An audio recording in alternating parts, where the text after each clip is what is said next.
In এবং inside এই দুইটি শব্দের অর্থই কিন্তু ভেতরে। তাহলে তফাৎটা কি?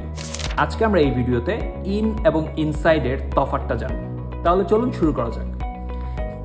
ইন শব্দটা আমরা যখন ব্যবহার করি তখন ফর্মাল ওয়েতে ব্যবহার করি, আর ইনসাইড শব্দটা আমরা এমফ্যাটিক ওয়েতে ব্যবহার করি, অর্থাৎ একটু জোরালোভাবে ব্যবহার করে থাকি।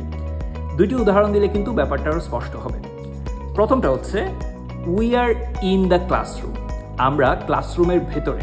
আমি কিন্তু কথাটা খুবই সাধারণভাবে বলেছি, অর্থাৎ নর্মালি বলেছি আমরা ক্লাসরুমের ভেতরে।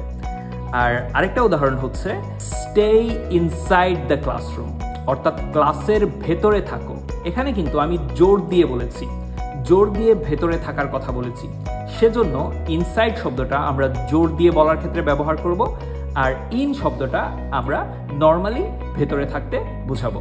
আশা করি ব্যাপারটা ক্লিয়ার। ধন্যবাদ সবাইকে।